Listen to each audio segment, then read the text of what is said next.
Seja muito bem-vindo ao canal Ciência Moderna 2.0. Bom, neste vídeo vamos fazer a correção completa do exame de 10ª classe, nesse caso concreto da disciplina de Biologia do ano 2024. Portanto, basicamente esta correção irá ajudar aqueles estudantes que provavelmente realizaram os mesmos exames, um exame realizado bem recentemente, e não só para aqueles que acabaram de realizar o mesmo, para ajudar a estimar de mais ou menos quantos valores eles conseguiram arrecadar na realização do mesmo, mas também irá ajudar aqueles estudantes que provavelmente irão realizar nos próximos anos subsequentes, né? Ok? Irá servir como base de preparação para os mesmos, ok? Então, se por acaso no decorrer do vídeo for já gostar desta resolução, peço que te inscrevas no canal, caso não estejas subscrito, deixe ficar o seu like, compartilhe também para que os outros estudantes que tenham realizado o mesmo exame ou vão realizar o mesmo exame possam ter acesso a este magnífico conteúdo. E sem mais delongas, vamos a isso.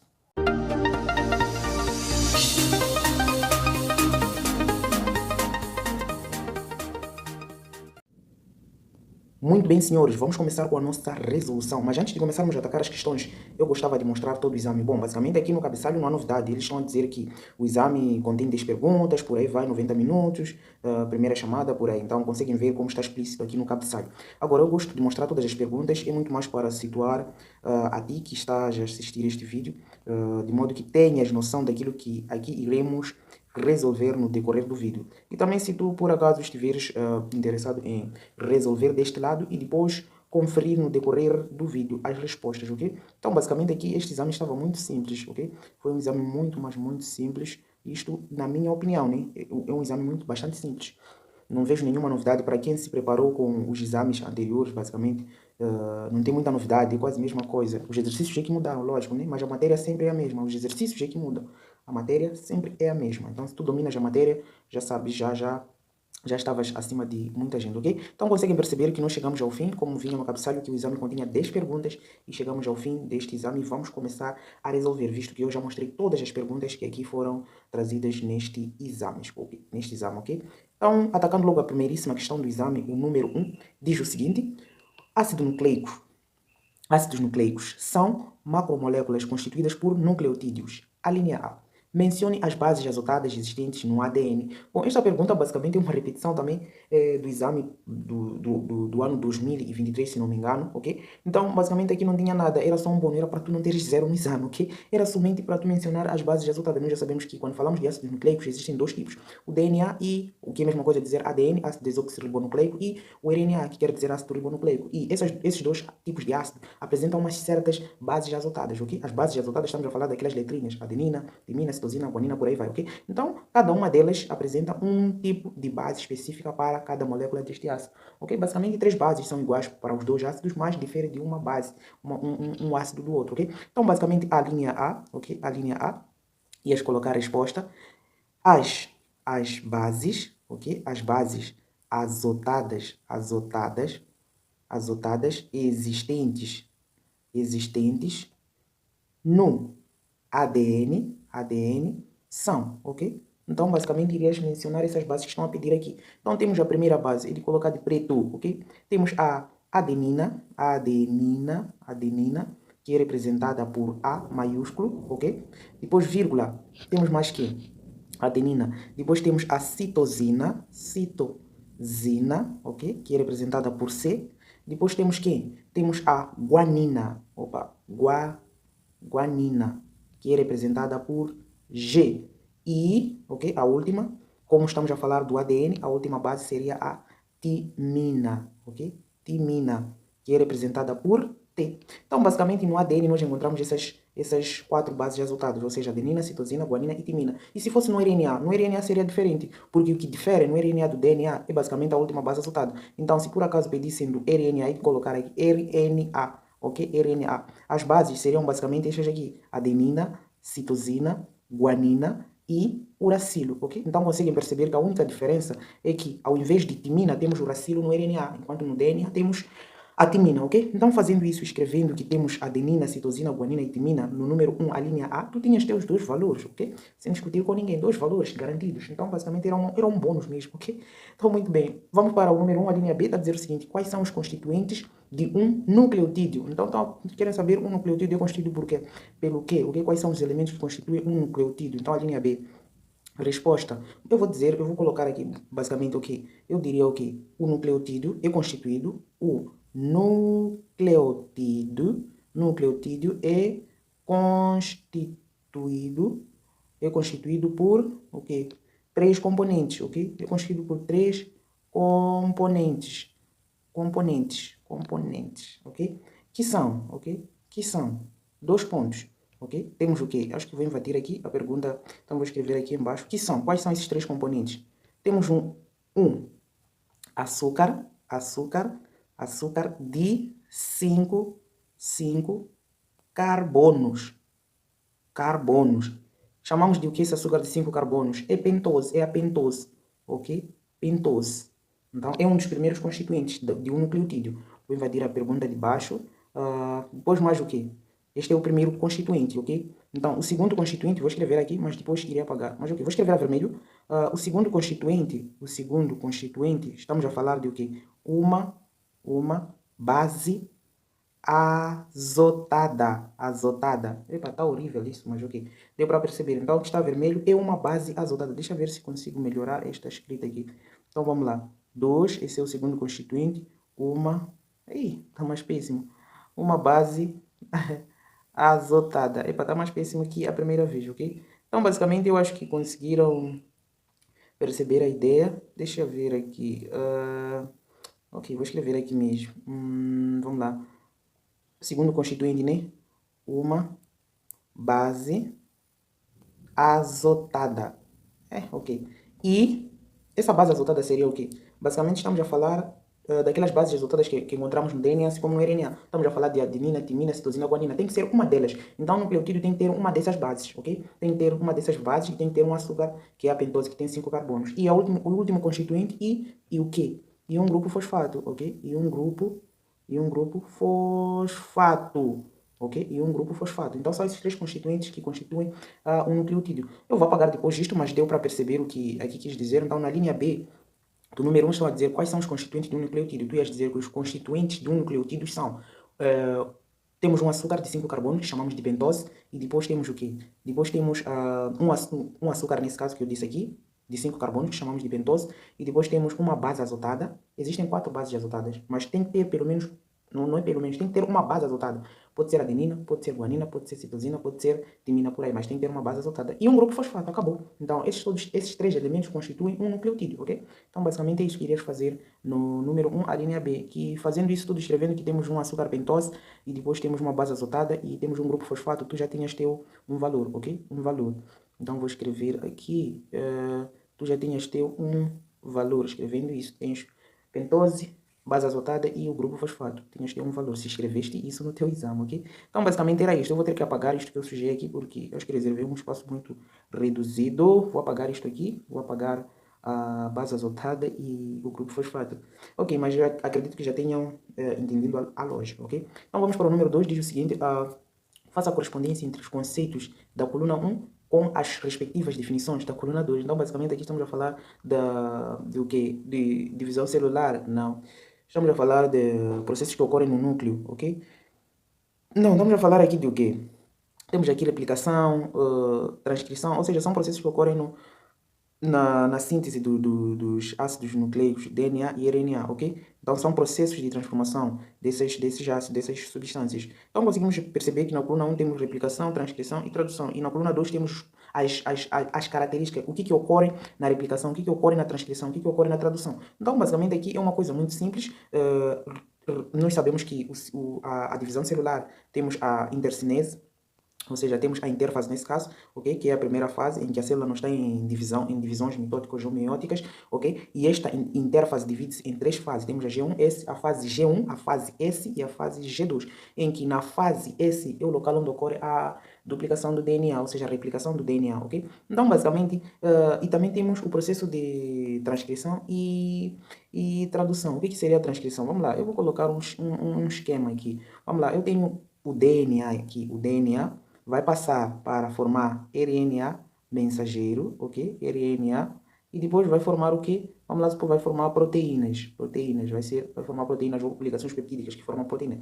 Então, o que acontece? Acontece que esta passagem, transformação, a síntese de RNA mensageiro através de DNA, esta passagem aqui nós chamamos de transcrição, ok? Transcrição, que é a passagem, transformação do DNA em RNA mensageiro, ok? E essa passagem do RNA mensageiro para a formação de proteínas, nós chamamos de tradução, estamos a traduzir. Então, chama-se tradução, ok? Então, formamos proteínas através do RNA que foi transcrito a partir do DNA. Então, basicamente, e replicação é a duplicação, ou seja, é a duplicação da molécula de DNA. Então, primeira coisa, vamos lá. Na coluna 1, o que nós temos a certeza? Nós temos a certeza o seguinte, replicação, aqui, replicação, ponto 1. Replicação seria o quê? O processo através do qual a molécula de DNA se duplica, exatamente isso. Então, a replicação, quer dizer, vai ter que estar com E. Ok? Com C nesse caso, não, E não tem E aqui. Então, a replicação tem que estar com quem? Com C. Então, eu posso colocar aqui ok?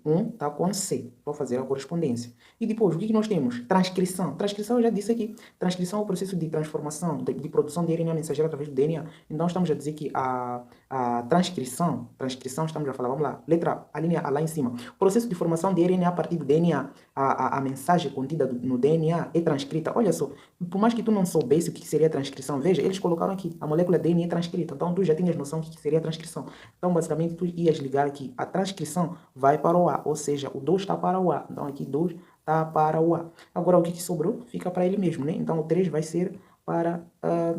o 3, nesse caso, será para o B. Então, aqui o 3 vem para o B. Ou seja, a tradução é o processo de conversão de uma sequência de nucleotídica de RNA mensageiro, está aqui RNA mensageiro que eu coloquei aqui, numa molécula ou sequência polipeptídica. Estas moléculas polipeptídicas, consequentemente, irão formar posteriormente as proteínas, ok? Então, é basicamente chamada de tradução. Estamos a traduzir esta informação. Muito bem, então, fazendo este todo o processo aqui, ligando que a replicação estaria com o C, ou seja, 1 com C, agora aqui, esse seria o que? O 3 estaria com B. Então, fazendo essa correspondência, ou seja, 1C, 2A e 3B, tu tinhas ter um valor, sem discutir com ninguém, ok? Tinhas ter 1,5 valores, fazendo só isso, ok? Então, vamos para a próxima pergunta, que é o número 3, diz o seguinte: a mitose é um processo contínuo que se realiza de forma semelhante à maior parte das células eucariotas, ok? A linha A, quais são as fases da mitose? Isso também era brincadeira mesmo, fases da mitose. Eles nem colocaram algo para tu fazer a correspondência, eles só estão a pedir fases da mitose. Temos a prófase, metáfase, a anáfase, telófase, são essas fases. E essas fases são comuns, assim como na meiose, assim como na mitose. Só que os processos que ocorrem na mitose são diferentes dos processos que ocorrem na meiose. Então, basicamente, tu ias enumerar. Então, nós temos basicamente 3 fases, né? 4. Então, ias dizer, número 3, né? A linha A, a resposta. Então, com toda a calma do mundo, ias dizer as fases da mitose são, ok? São 2 pontos. Então, eu iria escrever aqui, temos a primeira fase que é a prófase, vírgula. Depois temos a metáfase, vírgula. Depois temos a anáfase, e a última fase, a telófase. Então, ponto. Era só a tua resposta para o número 3 da linha A. Fazendo isso, tu escrevendo prófase, metáfase, anáfase, telófase, tu tinhas teus 2 valores, ok? Teus 2 valores sem discutir com ninguém, ok? Depois a linha B está dizendo, mencione dois aspectos importantes da importância biológica da mitose. Eu acho que essa pergunta sempre tiram a importância biológica da mitose. Então, vamos lá. É bem simples. Então, a linha B, resposta. Então, a importância biológica da mitose são várias importâncias. Quando falamos de mitose, estamos a falar de células somáticas. O que quer dizer células somáticas? Estamos a dizer de crescimento das nossas células do corpo. E quando falamos de meiose, estamos a falar das células gaméticas, ou seja, tudo que envolve gâmeta, a formação de gâmeta, estamos a falar da meiose, enquanto tudo que não envolve gâmeta é mitose. Então, nós íamos dizer o quê? As duas importâncias da mitose. Tudo que envolve o crescimento do nosso corpo é mitose, ok? Então, vamos lá. Eu diria aqui os dois aspectos da... ok? Os 2 aspectos da importância, ok? Importância da mitose são, ok? Aí eu ia colocar aqui quais são esses 2 aspectos. Então, eu ia colocar aqui eu ia colocar, por exemplo, o crescimento das nossas, ok? O crescimento das nossas células do corpo. É uma das importâncias, o crescimento das nossas células do corpo é mitose. A regeneração dos nossos tecidos é mitose. Então, eu posso colocar aqui 2 e 2, a regeneração dos nossos, ok? dos nossos tecidos. Em mitose, eu poderia colocar também a reprodução assexuada dos seres unicelulares, ok? Então, os seres unicelulares fazem a reprodução assexuada através da mitose também, ok? Tudo que envolve o crescimento do nosso corpo é mitose, desde que não envolva gametas. Então, basicamente, são muitas importâncias biológicas da mitose. Então, fazendo isso, escrevendo essas duas importâncias, poderia não ser isso aqui que eu coloquei aqui, crescimento das nossas células do corpo e regeneração dos nossos tecidos. Poderias colocar a regeneração, poderias colocar a reprodução assexuada dos seres unicelulares, por aí vai, ok? Então, escrevendo só duas importâncias, já tinhas teu um valor, ok? Escrevendo só duas importâncias biológicas da mitose, ok? Muito bem. Então vamos para o número 4, diz o seguinte: transcreva para a sua folha de resposta a alternativa que indica a forma correta de uma situação exclusiva da meiose. Agora que estamos a falar da meiose, agora estamos a falar da mitose. Então, meiose, basicamente, o que nós temos? A linha A, estamos a dizer o quê? Estão a dizer que a divisão do centrômero, o que seria a divisão do centrômero? Divisão do centrômero, estamos a dizer, eu tenho um cromossoma, vamos lá, eu vou colocar um cromossoma X aqui. Eu coloco um cromossoma. O centrômero seria basicamente este pontinho aqui, do meio, que une esses dois cromátides irmãos. Então, se eu divido esses dois cromossomas, acontece que uma metade vem para cá e a outra vem para cá, ok? Eu já dividi esse cromossomo. E este processo, onde é que ocorre? Esse processo ocorre na anáfase, separação dos cromatídeos irmãos, ok? Isso se for mitose ou meiose 2, é o que acontece a separação dos cromatídeos irmãos. Mas se for a meiose 1, ocorre a separação dos cromossomas homólogos. O que seriam cromossomas homólogos? Seriam basicamente esses aqui, são cromossomas homólogos, são dois. Enquanto quando é um X é cromatídeos irmãos, ok? Um cromatídeo e dois cromatídeos, ok? Muito bem. Então, este processo de separação, divisão do centrômero, dividiu o centrômero, separou os cromatídeos, ocorre nas duas fases, assim como na mitose, assim como na meiose. Então, eles querem um processo que ocorre exclusivo da meiose. Este processo aqui ocorre nos dois processos. Então, esta alternativa está incorreta, ok? Não é divisão do centrômero, ok? Muito bem. Vamos lá analisar a letra B, está a dizer emparelhamento dos cromossomas. O emparelhamento dos cromossomas, onde que ocorre isto? Basicamente, o emparelhamento dos cromossomas ocorre na prófase 1 da meiose 1. O que acontece? Na prófase 1 da meiose 1, temos também as subfases, que lá nós podemos encontrar. Quais são essas subfases? Nós temos lá o leptóteno, temos o zigóteno, temos o mais o que? Leptóteno, zigóteno, tem mais outras fases. Já estou a esquecer esse, zigóteno, leptóteno, mais o que? Diacinese, mais o que? Diplóteno, uma coisa assim, diplóteno por aí. Então, o que acontece? Não nos interessam essas subfases que nós encontramos na meiose, ok? Mas, o que acontece dentro dessas subfases da prófase, nesse caso, da prófase 1 da meiose 1? Acontece o seguinte, acontece que nesta primeira fase aqui, leptóteno, acontece a condensação dos cromossomas, ok? Então, os cromossomas começam a condensar, tornam-se fitas simples, ok? Se condensam e formamos fitas simples. E o que acontece no zigóteno? No zigóteno, nós pegamos aquelas fitas, ok? Simples, e acontece o emparelhamento, ou seja, o pareamento, os cromossomas se pareiam, ok? Então, os cromossomas, há um emparelhamento que basicamente faz o quê? Um emparelhamento desses dois cromossomas formando um complexo, ok? Um complexo muito ativo. Já esqueci o nome deste complexo. Chama-se o complexo sinaptotênico, uma coisa, não sei se não estou a fazer confusão. Então, ocorre o emparelhamento desses cromossomas, e este emparelhamento ocorre exatamente na subfase da prófase 1 zigóteno, ok? Então, aqui estão a dizer emparelhamento dos cromossomas. É verdade, sim, este processo ocorre exatamente na meiose, exclusivamente na meiose. Na meiose 1 da prófase 1, na fase da prófase 1 e na subfase de o quê? Do zigóteno, ok?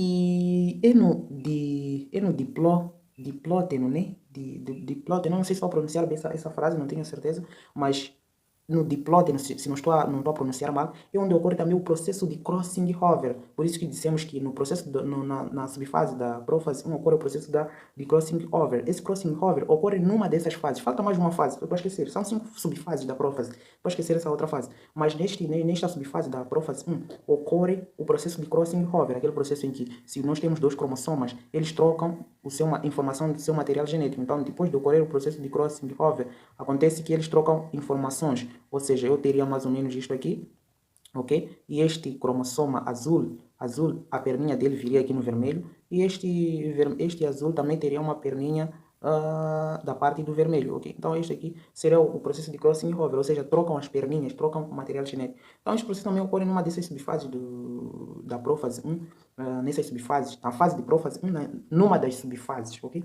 Então basicamente a resposta que tu irias colocar na tua folha de exame é exatamente esta aqui, emparelhamento dos cromossomas, ok? Então é um processo que ocorre exatamente Na meiose, é um processo exclusivo da meiose. E aqui, a formação do fuso acromático, isso ocorre nos dois processos mitose, assim como meiose, é o processo em que o centrômero migra para os polos opostos, por aí, ok? Então, é a formação desses fusos acromáticos. Isso também ocorre nos dois processos, que é um encurtamento dos cromossomas. Muito bem, então vamos para, nós que queimamos um bom tempo nessa pergunta, né? Ok.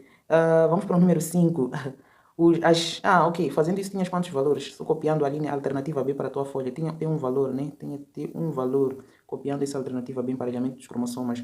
Muito bem, vamos para o número 5, diz o seguinte: os rapazes e as raparigas já nascem com os aparelhos reprodutores formados, que só se tornarão funcionais a partir da puberdade, ok? A altura do início do processo de gametogênese, ok? É uma frase só que eles estão a afirmar. A linha A define a gametogênese. Isso aqui também era só para crianças, né? Então, número 5, a linha A, estão a dizer resposta. Então, aqui basicamente é para você definir gametogênese. Gametogênese. Então, o que seria a gametogênese? Basicamente é um processo, né? Gametogênese é um processo de formação, acho que todo mundo já sabe isso. É um processo de formação de gametas masculinos e femininos, ok? Então, a gametogênese é um processo de formação de gametas masculinos e femininos. Era só isso que irias fazer, iria escrever aqui. Então, escrevendo isso, tu tinhas de ter um valor, escrevendo que a gametogênese é um processo de formação de gametas masculinos e femininos, ok? Depois está a dizer, a linha B, menciona os tipos de gametogênese também. Nem pediram para mencionar as fases, só para mencionar os tipos de gametogênese. Então, veja que o exame estava muito simples, né? Então, 5, a linha B, resposta. Então, vamos lá. Os tipos de gametogênese, os tipos de gametogênese são. Quais são? Se é um processo de formação dos gametas masculinos e femininos, é só você dizer. Temos o quê? Temos a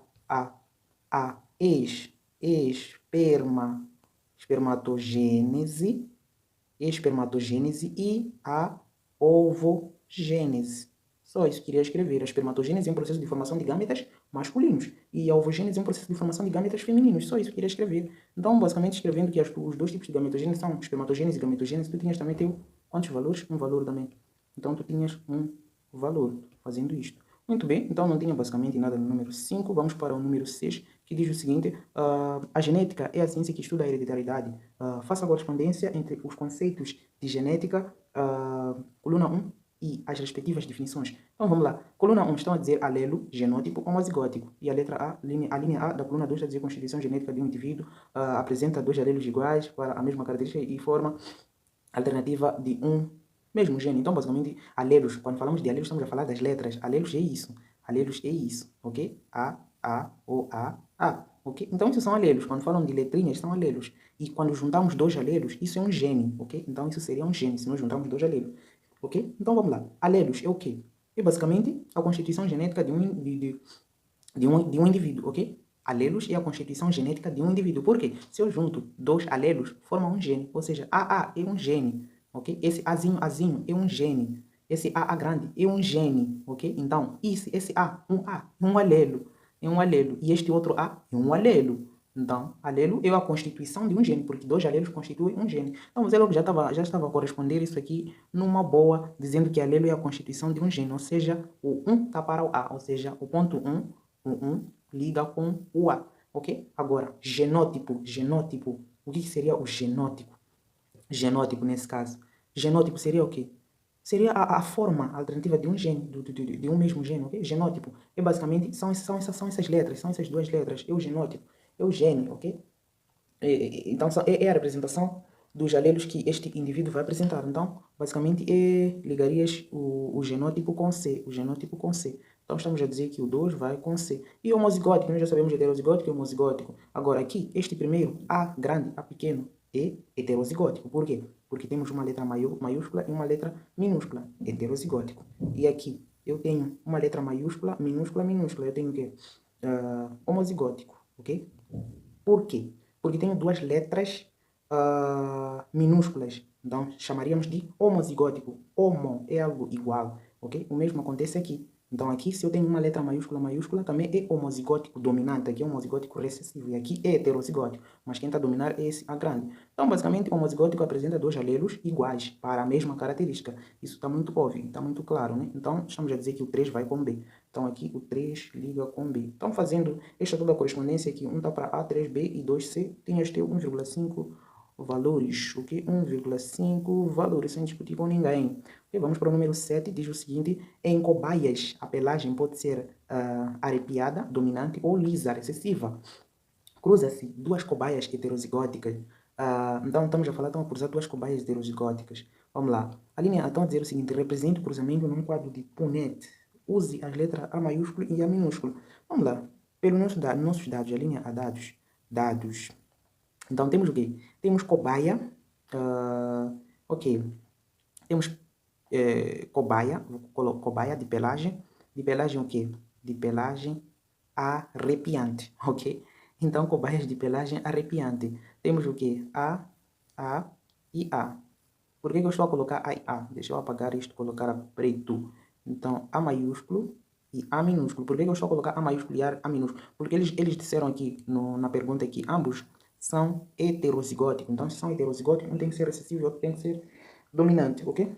E temos cobaias de pelagem lisa. Então, vou colocar aqui cobaias de pelagem lisa, ok? Também mesma coisa, AA, porque são heterozigóticos, ambos. Então, basicamente, nós temos o quê? O que nós temos o quê? Temos, temos geração parental, né? Vamos lá. Geração parental. O que nós estamos a cruzar? Estamos a cruzar cobaias de pelagem arrepiante, cruza com cobaia de pelagem lisa, ok? Essa é a geração parental. Estamos a falar que aqui é o macho, é a fêmea, o macho nesse caso, e aqui é a fêmea. Estou a esquecer símbolos de representação da genética. Então aqui esse primeiro é a fêmea, esse primeiro é o macho nesse caso, e o segundo é a fêmea. Deixa eu escrever com uma outra cor a fêmea, né? Para não entrar, vamos lá. Eu vou escrever a fêmea de vermelho. Então esse de vermelho é a fêmea. Eu poderia colocar o inverso, porque ambos são heterozigóticos, então não importa. E depois temos o quê? O que nós teríamos aqui? Nós teríamos os gametas. Vamos lá, eu vou colocar os gametas. Ok, vamos lá. Eu não ia colocar o gamete aqui. Na verdade, para você fazer muito bem este tipo de pergunta, o que irias fazer? Uma melhor organização. Então, temos aqui, primeiro, geração parental. Ias colocar cobaias de pelagem arrepiante, cruza-se com cobaias de pelagem lisa, ok? Isso é a primeira coisa. Sabendo que aqui tu tens um macho, ok? E aqui tens uma fêmea, ok? Então, isso é a primeira coisa. Depois, esses dois que eu estou esses números que eu estou a colocar aqui, tu não ias colocar no teu exame, né? Mas eu estou a fazer como questão de organização. Depois eu ia colocar fenótipo. Fenótipo. O que seria o fenótipo? Fenótipo é a característica observadas, ou seja, irias colocar o quê? O fenótipo, exatamente, ia escrever mesmo, cobaias de pelagem arrepiante, ok? Cobaia de pelagem arrepiante, cruza-se, ok? Cruza-se com cobaias de pelagem lisa. Isso é o fenótipo. Tu ia escrever mesmo, escrever como deve ser mesmo. Cobaias de pelagens arrepiante, cruza-se com cobaias de pelagem lisa. Isso é o fenótipo, é a característica que conseguimos observar, ok? Depois vem o genótipo. Depois vem 3, o genótipo. Genótipo. Estamos a falar dos genes, ok? Dos genes que constituem essa característica. Então, genótipo, quando falam de genótipo, são as letras, ok? Então, irias dizer o seguinte, azinho cruza-se com azinho. Esse é o genótipo, são as letras. Ok? Quando falam de gene, é letra, constituição, que são constituídos por dois alelos. Depois 4, ok? 4, ias colocar o quê? Gametas. Então, os gametas é a separação desses genótipos. Então, gametas tu separa com uma vírgula, ou seja, a vírgula azinho cruza-se com a vírgula azinho. Já pronto, já separou. Ou seja, um A é gâmeta e o outro A é um gâmeta. Um gâmeta veio do pai, o outro veio da mãe, por aí vai, ok? E depois, no final, irias representar isso no quadro de Punnett. Então, no quadro de Punnett, irias desenhar basicamente o quê? Vamos lá. Eu vou desenhar aqui o quadro de Punnett. O famoso quadro de Punnett. Vamos lá. Acho que são 4 quadradinhos, assim, né? Então, temos isto e isto aqui. Então, esse é o quadro de Punnett. Vamos lá. Eu diria, ia colocar aqui um traço. Ias colocar... eu representei aqui em vermelho. Acho que os dois são vermelhos. Enfim, vamos lá. Mas ok, vou trocar esse cara aqui. Vou trocar a fêmea. Vou colocar a fêmea de azul, ok? Então, vou colocar a fêmea de azul. Só para melhor identificação. Mas os dois são iguais, tanto faz.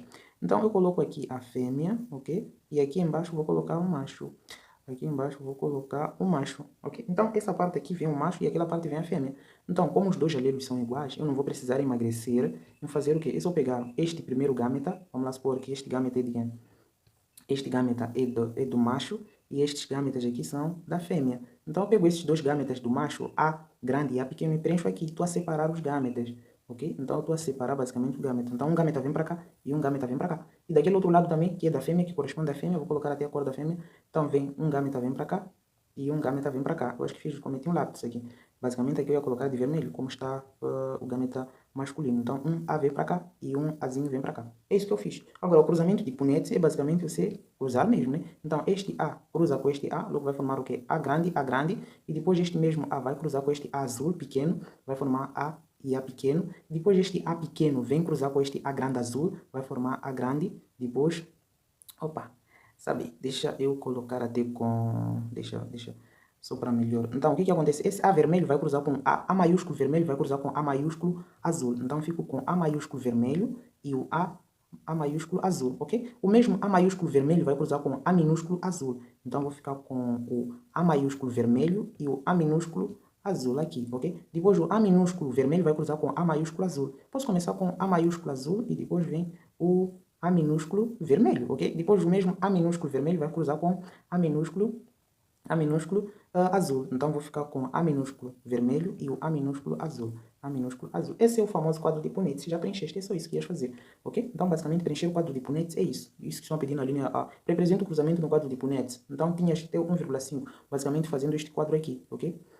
Então, fazendo este quadro, tinhas teu 1,5 valor. Então, esse era o quadro que irias fazer. Basicamente, este aqui. E depois, a linha B está a dizer qual é o fenótipo e o genótipo da descendência resultante. Então, fenótipo é para você tirar a proporção fenotipo e proporção genotípica. Eu já disse que proporção, ok, a linha B. Então, proporção. E assim como se escreve? Proporção, ok. Proporção. Vamos lá, começaram com o que aqui? Eles começaram com proporção fenotípica. Proporção fenotípica, ok. Mas eu vou começar com proporção genotípica. Proporção genotípica. Genotípica. Ok? Vou começar com proporção genotípica. Tanto faz começar com proporção fenotípica ou genotípica, mas eu acho melhor começar com genotípica. Então, proporção genotípica seriam as letras, ok? Eu já cansei de cantar aqui. Genótipo são as letras. Então, temos 4 quadradinhos. E dentro dos 4 quadradinhos, nós temos o quê? Nós temos basicamente a proporção fenotípica, né? Nós temos ok, A maiúsculo, A de 4, vírgula, ponto e vírgula, 2. Então, estou a falar aqui, AA. Até deixa eu colocar como está aqui no quadradinho, né? Um A maiúsculo vermelho, um azul, ok? Então, nós temos um A maiúsculo vermelho e um A maiúsculo azul, de 4 quadradinhos, ok? Ponto e vírgula. Depois eu tenho o seguinte, tenho 2 A maiúsculo, 2 A maiúsculo, A minúsculo. Conseguem ver esses dois aí? A maiúsculo, A minúsculo, no quadradinho. Então, vou colocar vírgula, 2 A maiúsculo e A minúsculo, ok? A minúsculo. E tudo sobre 4, ok? Vírgula. Depois temos o quê? A minúsculo, A minúsculo. Então, temos A minúsculo, A minúsculo. E A minúsculo, de 4. Ou seja, somando isso tudo aqui, corresponde a 4 quadradinhos. Temos 4 características aqui, 4 genótipos de 4 quadradinhos, ok? Então, essa seria a proporção genotípica. São as letras, são os genes que nós encontramos. Agora, a proporção fenotípica, eles estão a pedir proporção genotípica e fenotípica. Proporção genotípica já foi. Proporção fenotípica é a característica, ok? Então, proporção fenotípica é a característica. Então, este que eu representei aqui ficaria mais ou menos o quê? Em forma de percentagem, ok? Em forma de percentagem, como é que seria isto? Em forma de percentagem, nós teríamos o quê? Vamos lá. Cada quadradinho aqui corresponde a 25%, porque tudo corresponde a 100%. Então, na forma de percentagem, eu poderia muito bem escrever que a proporção genotípica, temos o quê? Temos 25% de A maiúsculo, vírgula, 50% de A maiúsculo, A minúsculo e 25% de A minúsculo, ok? Mesma coisa. A minúsculo, A minúsculo. Então, é a mesma coisa.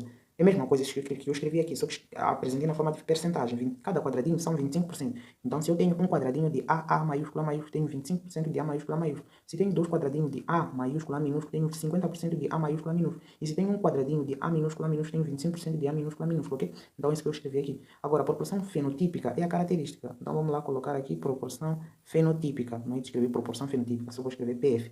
Então, temos o seguinte... A proporção fenotípica temos basicamente o seguinte. Quem é A maiúsculo quem é A maiúsculo, A maiúsculo. Vamos lá ver aqui. Então vamos lá, vamos lá, vamos lá, vamos lá, vamos lá. O que estão a dizer? A pelagem pode ser arrepiada, dominante, ou lisa, recessiva. Então estamos a dizer que a pelagem dominante é o quê? A pelagem dominante é arrepiada e a pelagem recessiva é lisa. Então, basicamente, tudo que está a dominar é arrepiada. Então, é pelagem arrepiada. Então, o que nós temos aqui?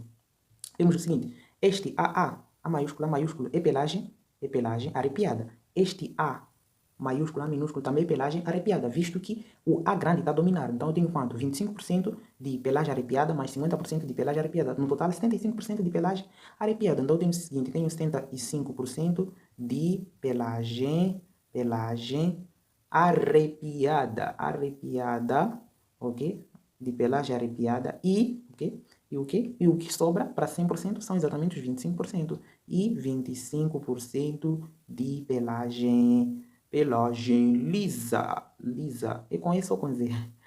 Eu acho que é com esse, ok? De pelagem lisa. Então é isso, deixa eu ver lá. Então, de pelagem lisa. É isso, lisa. Venha confirmar se era com isso ou com Z. Bárbaro.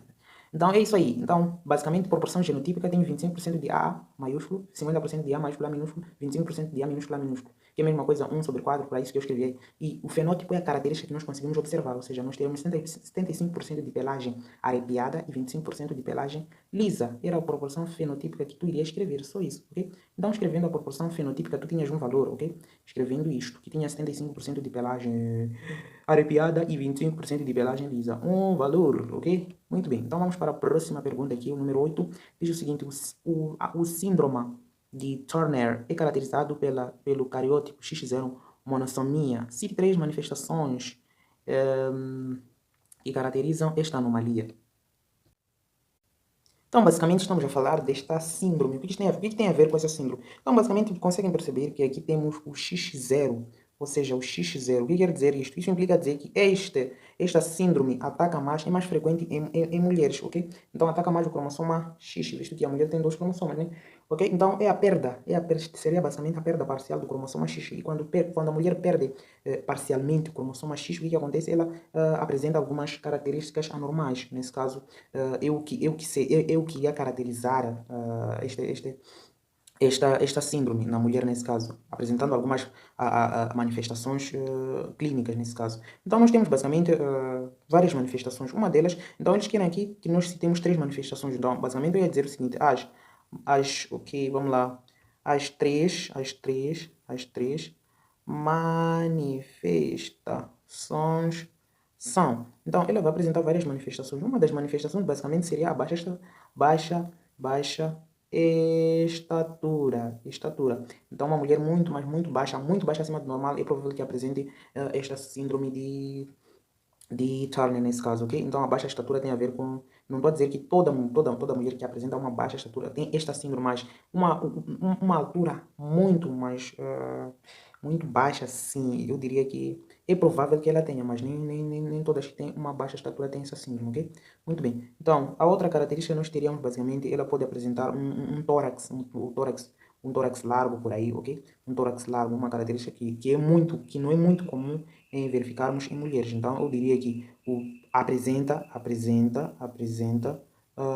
tórax largo e também pode apresentar um pescoço ralado. Ok, vamos lá.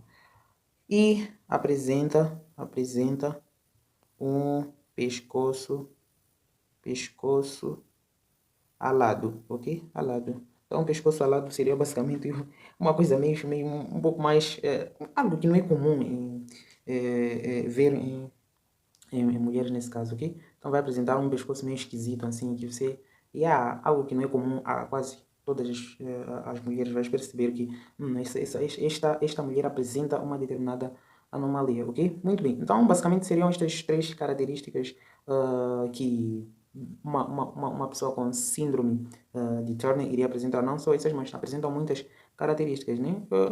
Então, escrevendo isso, tu basicamente tinhas de ter 1,5 valor. Não vai dizer, iria escrever isto que eu escrevi aqui. São várias características, ou seja, são várias manifestações que a pessoa pode apresentar, mas eu só trouxe aqui algumas, as mais que eu vejo, as mais simples, ok? Então vamos para o número 9, Diz o seguinte, diz que A ecologia estuda as relações entre os seres vivos e o seu ambiente, defina a biosfera. Então, basicamente, esse conceito é bem básico, ecologia, biosfera nesse caso. A linha A, então, resposta, biosfera. O que seria biosfera?